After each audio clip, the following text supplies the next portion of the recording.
What will you miss most of all? That's today's story on Step Into Storytelling with Captain Talltail. Step into storytelling with Captain Talltail. Adventure on with the captain and you. Step into storytelling. Here we go. Our Step Into Storytelling story today is What I'll Miss Most of All. Written by me. A brightly shining gray and white eastern kingbird sat atop an apple tree. The tree gazed thoughtfully into the distance. The kingbird noticed the apples had all been picked from her branches, and the farmer who picked them was trotting away. The bird looked at the tree and sang out, "What's the matter? Do you miss your apples?" The tree replied, "I will miss my apples, yes, but I know they will go to nourish others, and I look forward to growing more next year. They are not what I will miss most of all." As fall arrived, the kingbird perched again on the apple tree's bare branches. The bird asked, "Do you miss your leaves?" The tree replied, "Fall has come and my leaves are gone, but they will turn to mulch and enrich the ground. They are not what I will miss most of all." In the calm, cool air of winter, snow clung to the tree's branches. She seemed to shiver. The kingbird swooped down to visit and asked, "Do you miss the warmth?"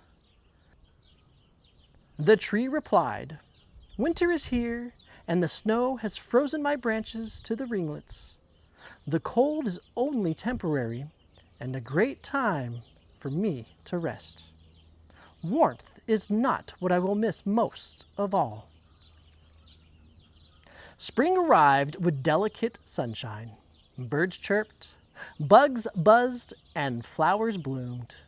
The kingbird tended to a nest woven in the tree's arms and asked, "This time of year is my favorite. Will you miss all of these joyous parts of spring?"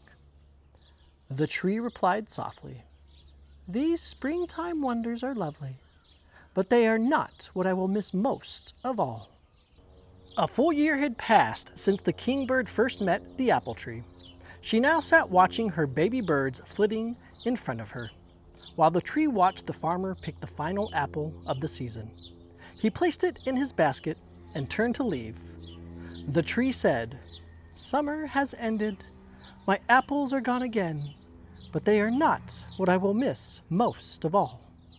The kingbird, still focused on her chicks, watched as they nuzzled her beak in appreciation for all the care she had given. The farmer below paused. He turned back, placed his hand on the apple tree's bark, and said, "Thank you, tree, for the beautiful apples." And the tree said to the kingbird, still watching her young soar, "It is the caring thank you that I'll miss, and what I'll look forward to most of all." The end. When I'm done reading a story, I like to sit for a little while and think about how that story made me feel. Go ahead and think about how this story made you feel. Did it connect with you in any way? Did it make you think of things that you've done, thoughts that you've had? It's all about what you feel, what you think. So when you're done reading a story, let those thoughts naturally come to you. What did you feel? What did you think? And it's a great time to sit with somebody and to have that conversation. If it's a parent, a sibling, a teacher, or even an animal companion like your pet, your cat, your dog, your chameleon. If you have a bird, or even if you want to talk to a tree about how this story made you feel. So this story I wrote. And I would love to see you write stories as well. I have steps to storytelling that can help you create your own stories. And these will even help you appreciate the stories that you're reading and listening to even more. Perhaps me telling you about my journey of storytelling, how I made this story come to life, how I got it out of my head and onto paper and out to you so you could hear. Maybe that'll help you with your storytelling journey. I hope so. I would love to see, to read, to hear your storytelling work, because that's what this is all about. Step into storytelling, where we share with each other, we help each other grow in our storytelling journey, whether we get to listen or we get to create. That is what it's all about with storytelling. The story that I just read you, What I'll Miss Most of All, is a story that I wrote 5 years ago. And this is the first time anybody's gotten to experience this story. My inspiration for writing the book was there is a book called The Giving Tree by Shel Silverstein. That is my favorite book. I've always been inspired by this story, by the lessons that it gives. And I wanted to write something similar. Of course, I didn't want to copy the story, but I knew that I wanted to write a story about a tree because I love trees and I love that story. So I wanted to find something that I connected with and tell a story involving a tree. So I have a character, a tree. And then the second thing that I thought of was starting with the end in mind, writing the last sentence of the story. Not the end, because that typically comes anyways, but the line before that. And that idea was, what I'll miss most of all. And then I thought of what things would the tree miss most of all? Would it miss its apples? Would it miss its leaves? And then I just kept thinking about the different things that happen to trees. Birds visit them. They have nests, eggs that are laid in the nest,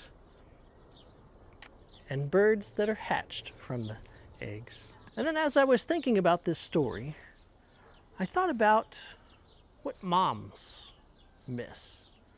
And I started talking to a friend about what things they feel they'll miss when their children are grown and have flown the coop, have gone out of their house.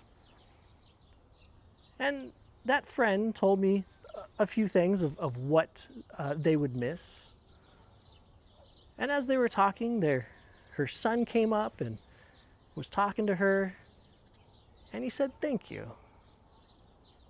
And the look on her face was what got me to write this story the way that it is, because I could tell that what she would miss most of all was the thank you that her appreciative son would give her once he left the house and was on his own, living his life.